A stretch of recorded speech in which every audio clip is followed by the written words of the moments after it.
Hi, everyone. This is Dr. Christiana Best, host and creator of the podcast Inside Out, Outside In. This podcast was developed for and by colleges and universities.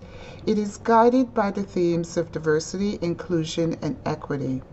The goal of the podcast is to educate, inform, build community, and inspire change while centering the voices and experiences of people of color. The contents of this podcast do not represent any college or university. On this episode of the Inside Out, Outside In podcast, we want to take a look at the actions of the U.S. Immigration and Customs Enforcement Department, otherwise known colloquially as ICE. ICE has been a hot topic in the news as of late due to their harmful deportation tactics as part of their operations. In today's podcast episode, we plan on not only trying to clear up some of the misconceptions that many Americans have with what ICE is allowed to do, but also what you as the listener can do in order to be able to stand up for those who have been affected by ICE. Today, I'm joined by activist and social worker Jenny Specter, who is a member of the National Association of Social Workers, New York Immigration and Global Social Work Committee. Jenny, how are you doing today? I'm doing well. Thanks for having me. Oh, no, thank you for joining us. It's absolutely lovely to have you here. So, what is some of the things that you do as an activist and social worker in New York, specifically working with those who are affected by ICE? Mm-hmm. I've done a number of different things over the years. I think I've always had a really strong interest in immigration, and I started many years ago visiting asylum seekers in detention. There used to be it's no longer there. It's been closed, but it used to be a detention center out in Jamaica, Queens. And then more recently, I have visited asylum seekers in detention in Elizabeth, New Jersey, which is now the closest one to New York City.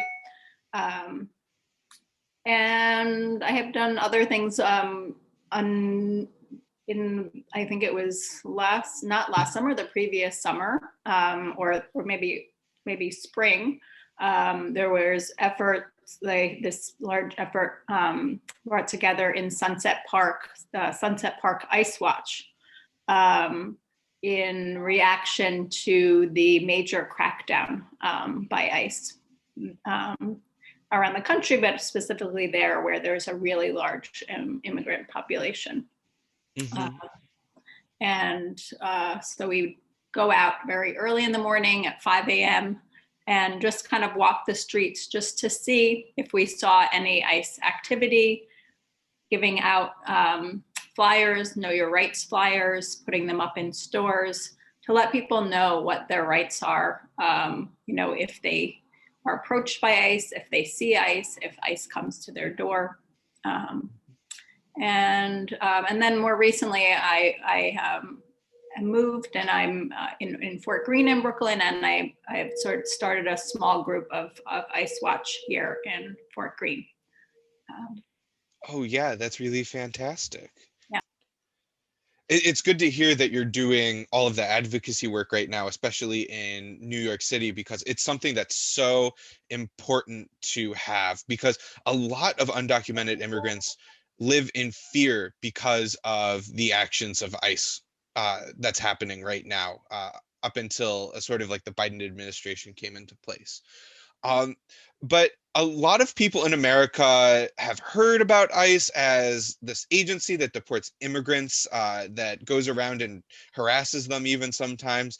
But not a lot of people actually know about what ICE is as a government organization. So can we talk about that for a little bit? Just sort of what it is? Yeah. Yeah. So, oh yeah, absolutely. Go for it. Okay. So, well, it's relatively new agency. It was when the Homeland Security Act was passed in November of 2002. that's when ICE was actually created as an agency under the Department of Homeland Security. So it's really not, it's not even 20 years old yet at this point. So yeah, it was, called the U.S. Immigration and Customs Enforcement. Yeah. Yeah, absolutely. And I think that's an important thing to note, specifically because when we were seeing a lot of buzz about ICE in the news and on social media and things like that, it really seemed to feel like ICE was something that the Trump administration was really putting into place. But the truth is that ICE was really put in as a response to the 9/11 attacks back in 2001. Yeah. So it's an organization that we've had all the way from the Bush administrations to today. Yeah. Right. But yeah. And we've seen it become more and more powerful, right? Over time, and especially under Trump, right? Yeah. It became more of a rogue agency, Yeah. And I mean, it's such a scary thing to hear about in today's America, where we have Asian Americans being harassed on the street for things that they had no part in. We have Black people being shot in the street by police officers. And so the fact that we have a government agency that's going around trying to deport immigrants, it's just another thing that I think a lot of people are afraid of right now in our streets. Yeah. Yeah. I mean, you did mention that under Biden, that there's maybe not quite that same sense of fear that there was under Trump, because it was just, it felt, I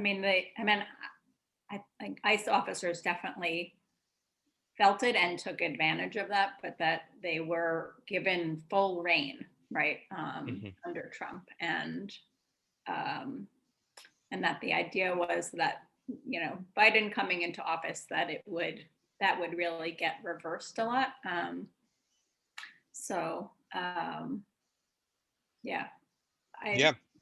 think, I think the sense of fear is lessened, but we certainly, even though Biden did put an executive order in place to, to put a hold on deportations, we've still seen that there's been thousands of people deported since Biden came into office. And especially we've seen many Haitians being deported, right? Black people, and we know what the situation is in Haiti right now. It's very, very unstable, right? So so it's still, I think the fear is lessened, but not entirely, because it's still very uncertain sort of what the situation is going to be. Yeah. And I think one of the things that adds to a lot of the confusion with what ICE is able to do as an organization, and whether or not their actions are them harassing people or their actions are what was asked of them by the state, is a lot of people don't really understand if ICE is a part of local law enforcement. We've seen that sometimes across the country, there seems to be collaboration between local law enforcement and ICE. And there's a lot of people in America that seem to have an understanding that ICE counts as a police organization. So is that something that we really think is true? Like ICE is a local law enforcement, or are they really separate things? No, they are supposed to be separate, right? ICE is a federal agency. And police departments are either state-based or county or town, based in towns. So they are supposed to be totally separate entities.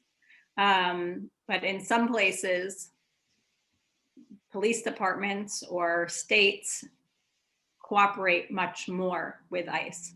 They provide them with, lots of information about people who get arrested, or they're just very willing to cooperate and aid their work.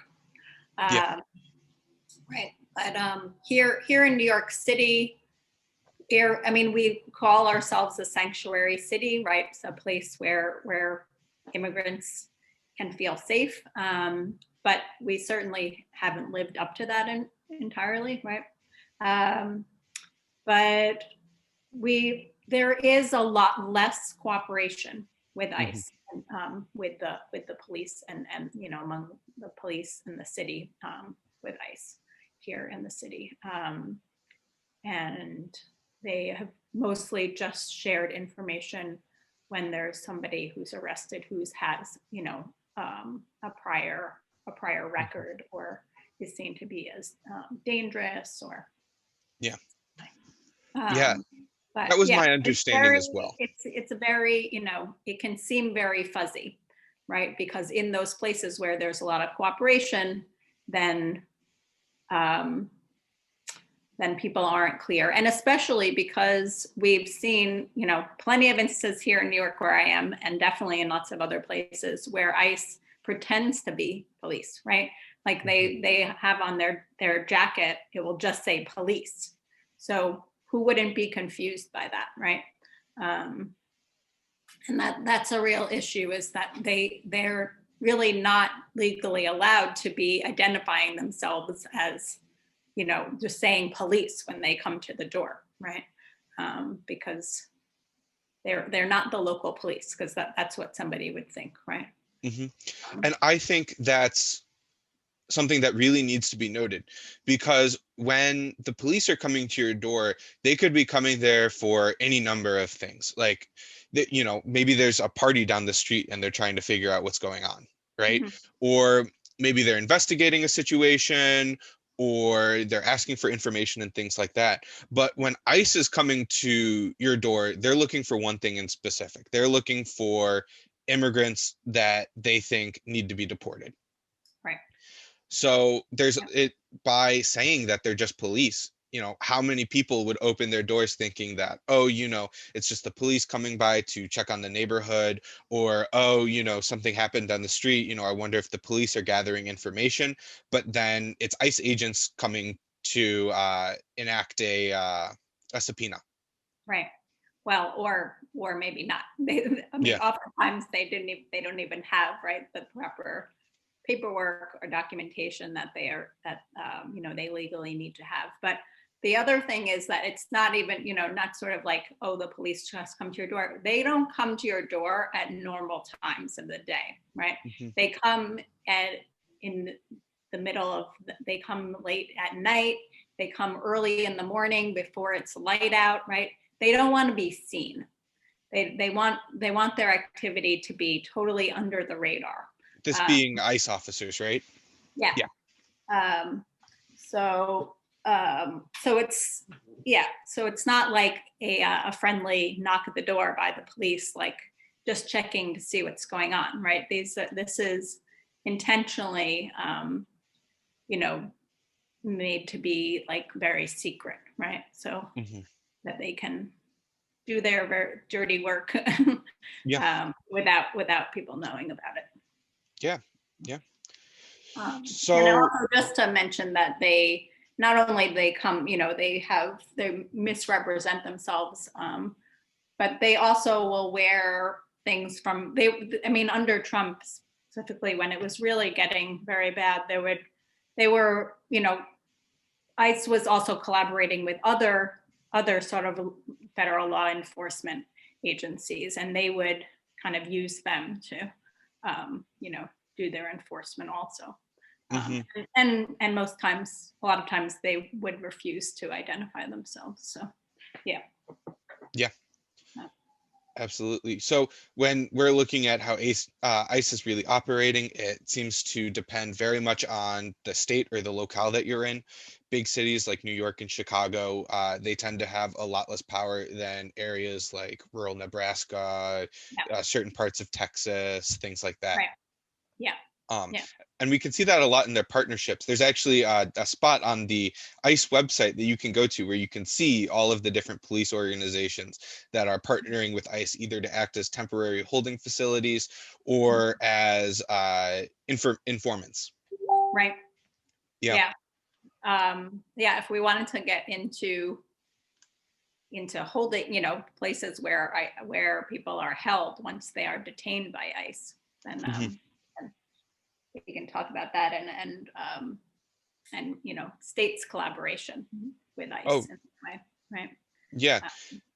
And that's really sort of the next thing that I think we're going to look at right now in this conversation is, what are the problems with what ICE is doing right now? We talked a little bit about the fact that sometimes they're acting without proper paperwork, without subpoenas and court jurisdictions and things like that. They're acting as police officers, even though they aren't technically police officers. They're using local jails as holding areas, even though that's something that they're not supposed to do. Yeah. Well, so for the most of it here, I'm kind of talking a lot about New York City because this is my, what I sort of know and my experience with this. But we don't, like I said, the closest detention center is in New Jersey, sort of across the bridge.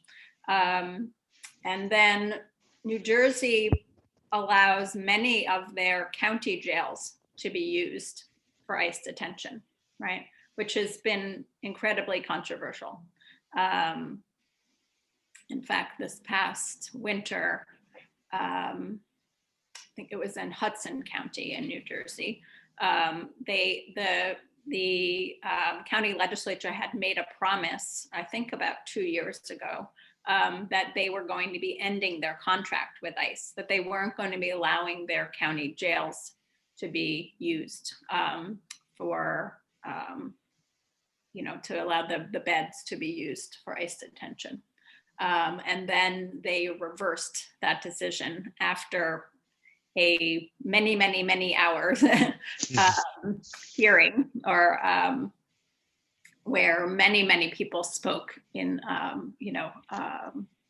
in opposition to or they trying to say, we want you to end the contract like you said you would, and they decided not to do that.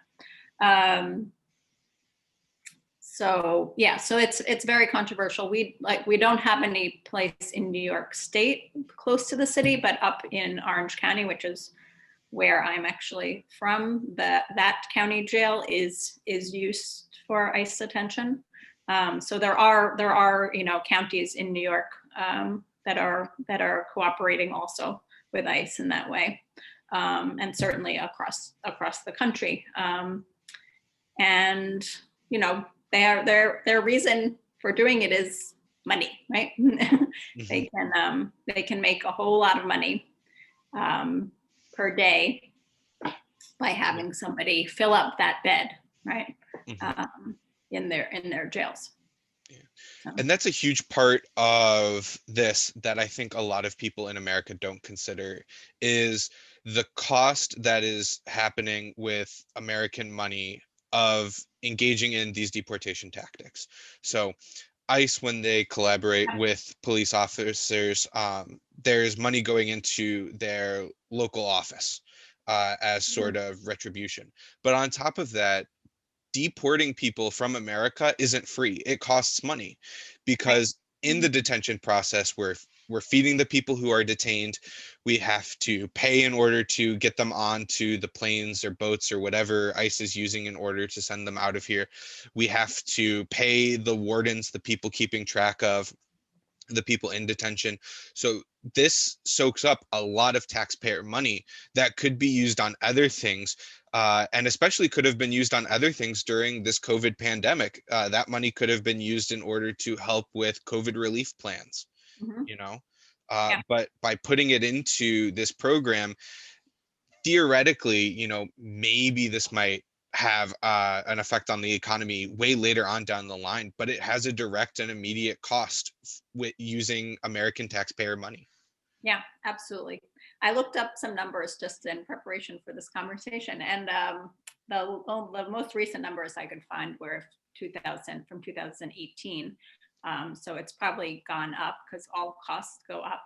But at that time, it was $134 a day to keep an adult in detention, and $319 to keep a family in detention. So think about it. I mean, some people, certainly under Trump, people were spending years in detention, right? And still are. So add all of that up, right? That's just for one person, how much you might spend in a year.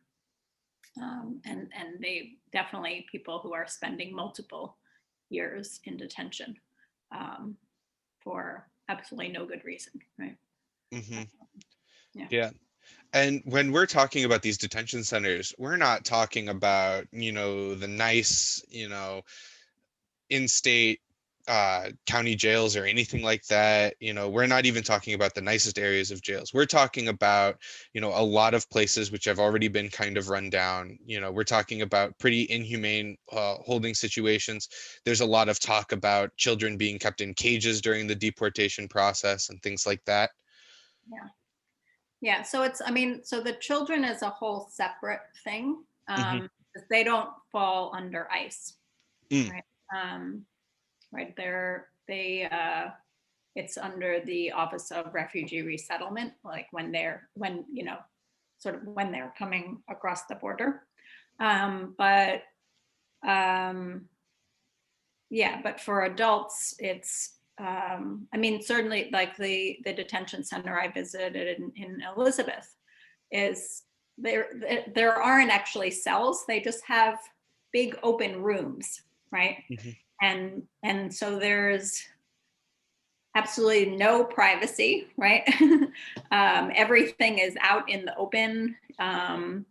And they decide when the lights are on and when the lights are off. And I think even the bathrooms are not a very private situation.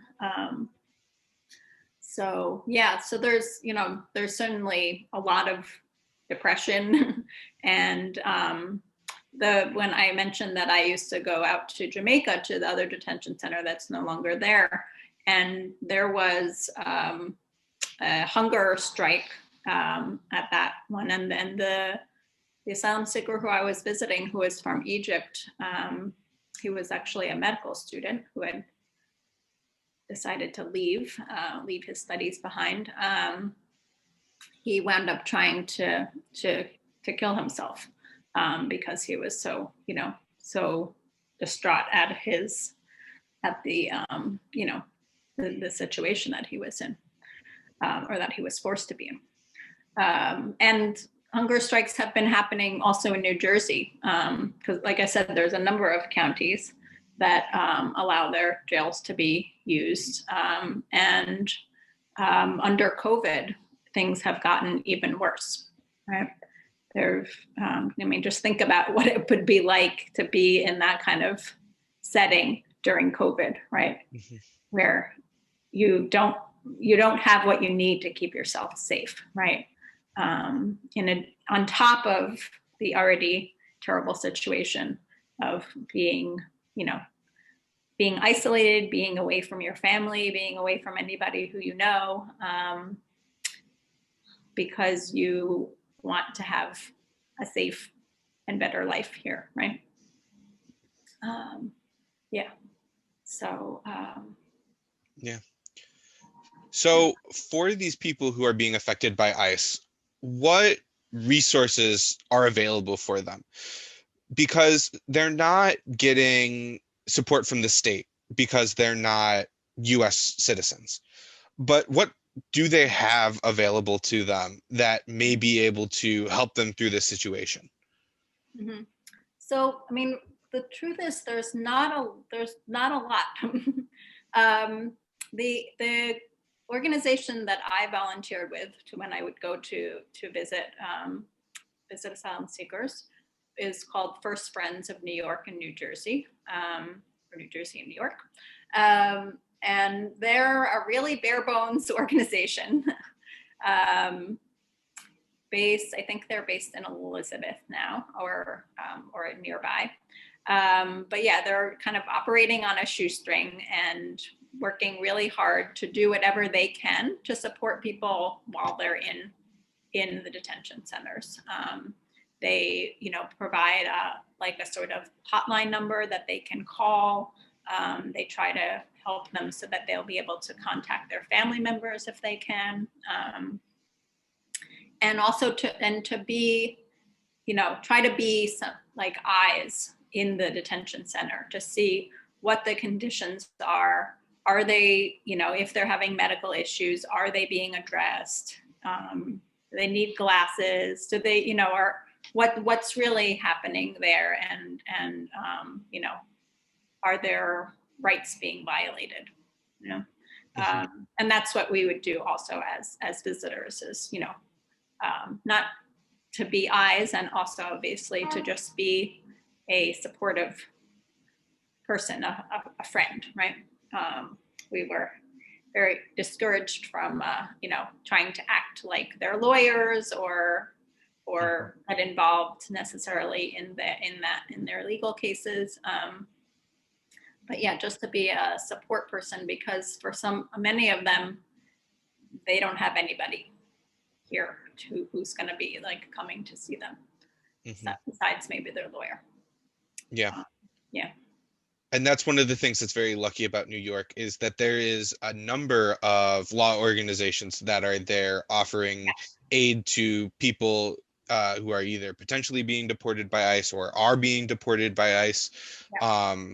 The list goes on and on and on. I know the Bronx Defenders have been doing some work in that, specifically in the Bronx area, as they are the Bronx Defenders. But there's people all the way down to the city law office that are trying to offer resources to those who are being affected by ICE right now. Yeah. I mean, there are, in terms of legal resources, I'd say there are a lot, but it's never enough. It's like, if, a lot of times people can't afford to pay a lawyer, right? So if you're trying to find a lawyer who will do it pro bono, then, there's usually a line, right, to get in, to get assigned a lawyer who will represent you. But yeah, there certainly are. I mean, Columbia University has a law clinic, and they provide some pro bono support. Certain large law firms encourage some of their lawyers to take pro bono cases. There's a Brooklyn Defenders office, which is very active. They have a large, do a lot of immigration work. And there's others. There's the American Friends Service Committee. They do a lot of immigration law work as well. So yeah, there is, in terms of legal services, but when it becomes down to like sort of just basic necessities, there's still a lot of need. Yeah. And, it did change a little bit, because under Trump, we saw that both the asylum and the refugee programs were really, really decimated, right?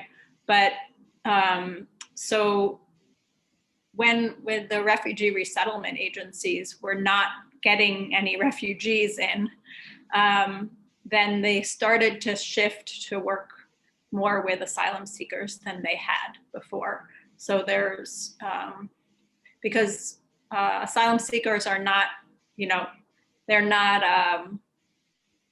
eligible for any long-term services. Whereas, if you come in to the country as a refugee, then you are, you're connected with this refugee resettlement agency, and they're required to provide, I think it's actually not that long. I'm actually forgetting what the exact time is, but they're required to provide a certain amount of, certain services for a certain amount of time. But asylum seekers never had that. So under, I'd say under, in the last few years, asylum seekers have been getting a little bit more support through those agencies that have been able to survive. Yeah. Yeah. And then when we go from asylum seekers to undocumented people in America, just the number of support that you have just absolutely dwindles, because we don't have exact numbers for the amount of undocumented people here in America. There isn't a lot of support for undocumented people in America outside of like specific areas. So all of those supports that we were talking about seem to be really local, right? So like the Bronx Defenders is in the Bronx. The Brooklyn Defenders are in Brooklyn. Columbia is only like their immediate area around Columbia. So I imagine that, the support in different areas and different states is going to depend completely on, what's available in that state and what's available in that area. So, I mean, the only thing that really seems available is that you have to do a lot of searching online, and you have to do a lot of talking on the ground in order to try and figure out what's there. Right. I mean, I've done a lot of looking into what are different resources and stuff in New York, but if you were to ask me what I have here in the area that I'm living in the Chicago suburbs right now, I don't know what's available in my immediate area. I assume that there might be a couple organizations here and there, but in order for me to be able to get that stuff, I would have to do a good amount of searching. And being able to do that searching isn't always available to undocumented immigrants, especially if they're already hiding to try and avoid running into ICE by accident. Right. Yeah. I mean, not only people who are undocumented and who are on the outside, but think about people who are in detention, right? If it depends on how they got into detention. Many people actually, especially under Trump, were people who had been living here in the country for years, right? Many years. They had established lives here. They were working. Normally, the way it used to or would have worked was that, if you would fly into the country and say that you were requesting asylum, and then ridiculously, people would then be put into detention while their cases are being processed. So yeah. Anyway, so think about being in detention and having access to almost nothing, right? So there's a lot. What happens is there's a lot of support among the different detainees, right? They my friend used this lawyer, or they kind of like, they have all these different resources they pass around among each other. But and they also don't know a lot. For people who have not lived in the U.S. and don't know how things work here and don't know how to navigate things, they will often be, like maybe they got money from their families or somehow obtained enough money to hire a lawyer, but who knows if that lawyer is, really going to do right by them, right? So they can be taken advantage of easily, which is really, it's really sad. Yeah. Yeah. So, when we're talking about what social workers can do to help those who are affected by ICE, one of the things that would be really huge is if they act as sort of like the connectors for these people. They help the people find the resources that they need in order to get the protection that they need, or in order to be able to get the resources that they need if they're in detention and things like that. And that's what it sounds like you were doing in a lot of your advocacy work. Yeah. Yeah. Sort of just as in a volunteer role. Yeah. Because there's sort of few programs, and the ones that are around are often very, overwhelmed, right? But yeah, they really need, I mean, just like a refugee who is brought here, sort of, it's a much more, there's a much more sort of like known and rigid system. somebody who comes, I mean, asylum seekers are sort of the same, right? They've just sort of done it when they've arrived here in the country instead, that they've requested it. So they still need those same supports to like be guided on what is life like here and how do I negotiate it, right? You know, how do I learn English if I need to? How do I get a job? How do I get my kids into school? How do I, you know, find a doctor? You know, all those things. So there are some programs that are available, but there are not enough of them. Yeah. Yeah. And, you know, so those programs are also probably looking for volunteers, right? I would guess so. Yeah. Mm-hmm. Yeah. Yeah. I mean, there are certainly volunteer organizations also. Yeah, that are. Mm-hmm. Yeah. Yeah. So that would possibly be an avenue for people who aren't social workers to try and get in and help these people who have been affected by ICE. Mm-hmm. Because social workers, you know, they part of the education is, you know, upholding the social work code of ethics. You know, part of it is, you know, making time to look for these organizations, find where you might want to do to work with these populations. But for people who haven't had that as part of their education, or that isn't a part of the work that they do, and they see, you know, what's going on with ICE detainees in the news and want to help out, you know, they might feel like there's nothing that I can do because I don't have the training or I don't have the practice. So maybe that's like an avenue that they could do in order to help those who have been detained by ICE. Mm-hmm. Yeah.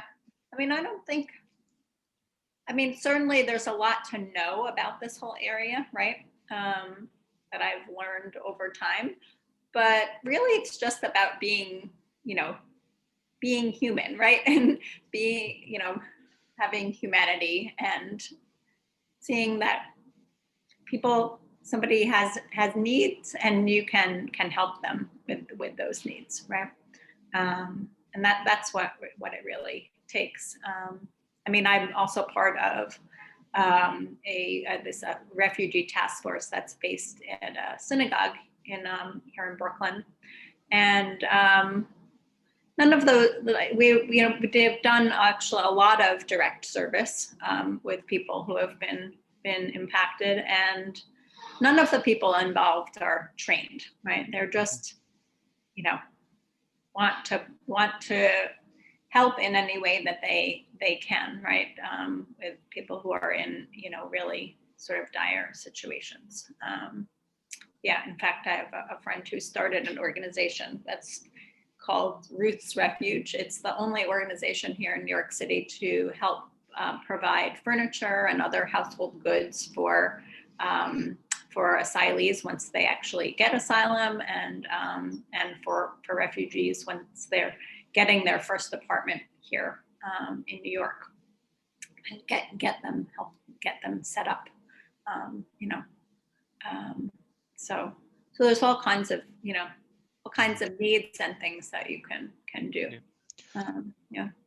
On top of things like political advocacy, which is huge right now. We're in the middle of a large political large political change going from the Trump administration to the Biden administration. So there's a lot of things that can be done right now in terms of policy advocation, in terms of voter support and things like that. Yeah. I mean, we saw that Biden came out with this very large immigration package, right? Towards the very beginning of his presidency, and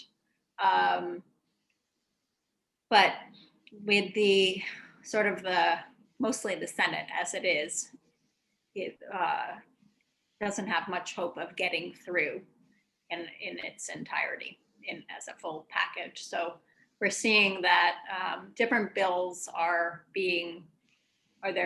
trying to pass different bills sort of separately, so that it's not this overwhelming, sort of, I mean, what we've been needing, and there have been attempts over the years, right, is to have true immigration reform. So still, we can't, there isn't the political will to do that in its entirety, right? But they're trying to pass bills to address different areas. But so it's I mean, there's hope, but it's also sort of like, are things going to get watered down as they go through Congress, right? And we really can't afford that, because there's so many people, right? I mean, we don't know how many undocumented people there are here, but we always talk about the 11 million, right? Which is probably more, and that they're people that have been here, they have lives here, they work, they pay money to the government in taxes, their children are in school, right? They're just like the rest of us, but they have, but their lives are also incredibly uncertain, right? Because they're not citizens, and they're at any moment, depending on what the government is doing, right? Depending on how ICE is performing their duties, then they could be deported. So those millions of people need real protection, to be able to stay here legally. Yeah. And for me, that's something I know I have a good amount of fear about, because over the last couple presidential administrations, immigration policy in regards to DACA and the abilities of ICE and all of that has really switched back and forth a lot. They've had a lot of power, a little power, a lot of power, a little power. So, I do live in a little bit of fear of that. Whatever Biden is finally able to put in place in terms of immigration reform, no matter how little or how much he's able to actually put in place, that later on down the line we might see a lot of that get pulled back by the next person who comes along, or the person after them. Right. Well, I think that's why it's important that things aren't done just by executive order, that we do pass laws. Of course, those can be changed if another law gets passed, but it's not that easy, because as we see, right, you have to have the exact sort of right balance of who controls the House and who controls the Senate, and what can get passed considering that, right? We're in this very sort of, I mean, it's a sweet spot, but not too sweet,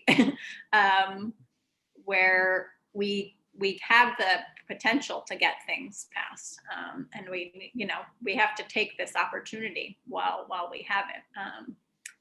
We're going to have another election next year, the midterm elections, which are always very uncertain, right? When so we really need to get whatever we can passed sort of before that might sort of shake up the balance that we have right now. Mm-hmm. Yeah. I agree with you completely. Politics is such a confusing place right now, especially for me, who doesn't have a lot of background in looking into politics. So seeing all of the things that's going on with immigration right now, I myself have a lot of confusion about where it's going and where it's heading. Yeah. Well, it's a big area, right, to know about, and certainly to really be able to focus on all the different bills that are trying to be passed. It's a lot to stay on top of. Yeah, absolutely. Yeah, and I think one of the last things I really wanted to ask you, as someone who's worked in the field of advocacy and social work for a number of years now, at the start working with refugees, now working to support those who might be affected by ICE, what would your recommendation be for students who are, they're watching the news, they're seeing what's going on around them in today's America, and are thinking like, I want to be able to help. That's the direction that I want to go in. But what would my first steps be? What would you tell to them? Well, I mean, I think, are you talking about sort of like high school students or Uh, maybe more college? Probably more college age students. Yeah. Well, I think, I mean, depending where you are, right? Immigrants are all around you, right? Mhm. And we're not always aware of sort of, we just think, oh, they're just, like any other person, but they have these stories, right? I think that's a good place to start, is like get to know the stories of the people around you. And you can really, if people are willing to share, you can really learn a lot. Right.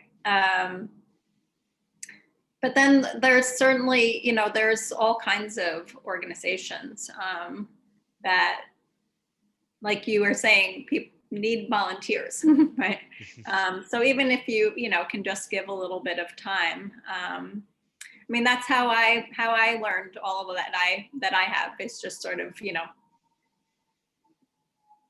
throwing myself into it and learning over the years, about all of these things, and about the different intricacies of the immigration system, and yeah. So it's, it just having the curiosity and being willing to give some of your time to do that. Yeah. Absolutely. Well, thank you for coming in and having this conversation with me today, Jenny. I thought it was absolutely fantastic, and it was lovely to have you here. Thanks so much. It was great to be here with you. Oh, fantastic. Well, to the listeners, thank you all for listening in today. My name is, once again, is Joey Kyle-Di Pietropaolo, and have a wonderful day. All right. Bye.